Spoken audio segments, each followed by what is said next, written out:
Hello friends and welcome to Letstute Accountancy.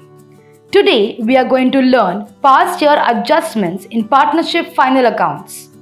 Sometimes we find omission or errors in recording of transaction or in financial statements of past periods. And all these omissions or errors needs adjustments for correction of their impact. So, how to make those corrections? That is, how past year adjustments are made. That we are going to learn in today's session. So watch out this video till the end to understand this concept with examples. Now let's start with today's session. Let's assume that Mr. A and Mr. B were partners in a partnership firm.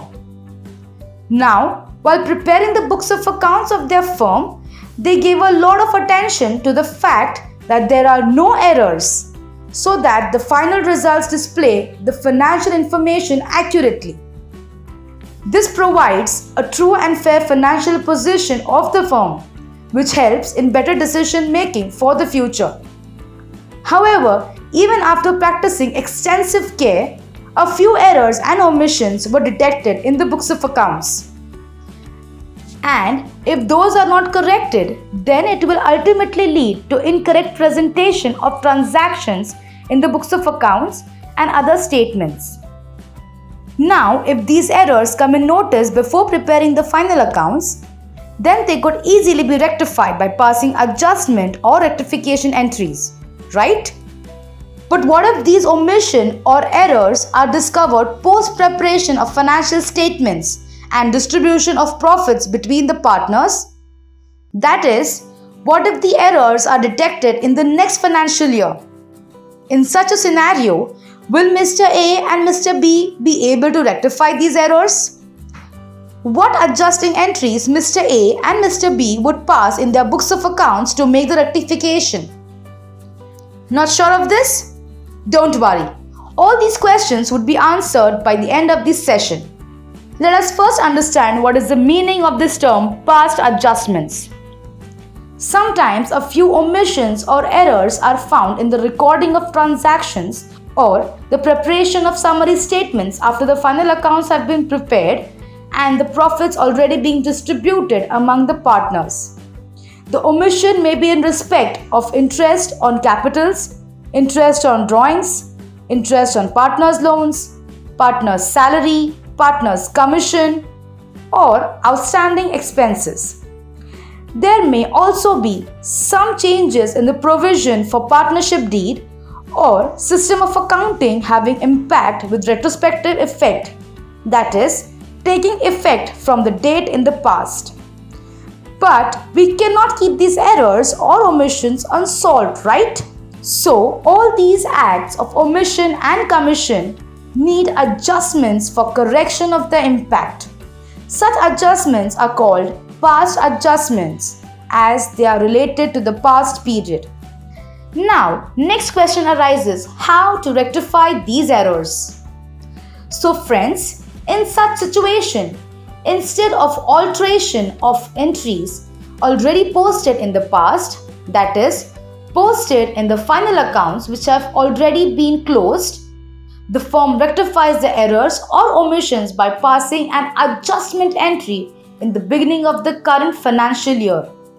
The alteration entry is either routed through profit and loss adjustment account or directly in the capital accounts of the concerned partners.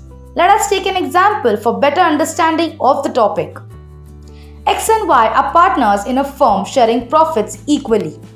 Their capital account balances as on 1st April 2019 were Rs 1 lakh and Rs 2 lakh respectively.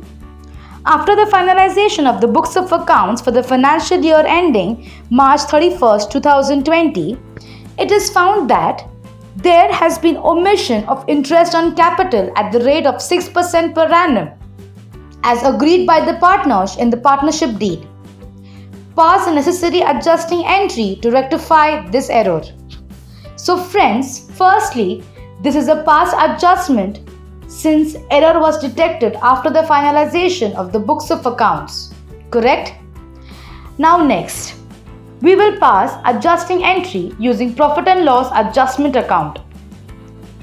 So, the amount of interest on capital that should have been credited to the capital accounts of X and Y would be X is equal to rupees 6,000, which is 6% on opening capital of rupees 1 lakh, and Y is rupees 12,000, which is 6% of rupees 2 lakhs. And the total expense of firm on interest on capital is rupees 18,000, that is 6,000 plus 12,000. If the interest on capital is duly provided, this would increase the amount of expenditure in the profit and loss account and in turn reduce the profits available for distribution, so both the partners' capital account to be debited for rectifying the excess profit received. But before that, rectification entry to be passed through profit and loss adjustment account for recording interest on capital of both the partners. Profit and loss adjustment account debit 18,000, since interest is an expense for firm, so debited to profit and loss adjustment account. To X capital account 6,000, to Y's capital account 12,000. The narration will be being interest on capital adjusted. So by this, interest on capital is recorded, and next rectification entry to be passed for excess share of profits received by partners. The entry will be credit profit and loss adjustment account with rupees 18,000 of loss due to interest expenses. The journal entry will be X capital account debit 9,000, Y's capital account debit 9,000 to profit and loss adjustment account 18,000. The narration is being loss on adjustments recorded. Ultimately, if we observe, profit and loss account is nullified since it is debited with rupees 18,000 and then credited with rupees 18,000. Now let's understand how past adjustments entry can be done without profit and loss adjustment account. Rectification entry to be passed directly to partner's capital account. Net effect of omitting interest on capital is equal to amount which should have been credited as interest on capital minus amount actually credited as share of profit.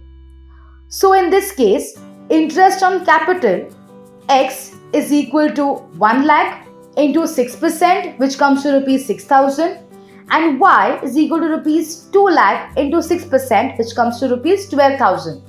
And excess profit due to omission of interest on capital is rupees 18,000. Divided equally, X will come to 9,000 and Y will come to 9,000.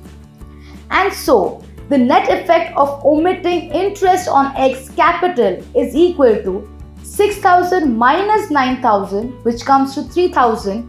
This is in excess. Net effect of omitting interest on Y's capital is equal to 12,000 minus 9,000, which also comes to 3,000.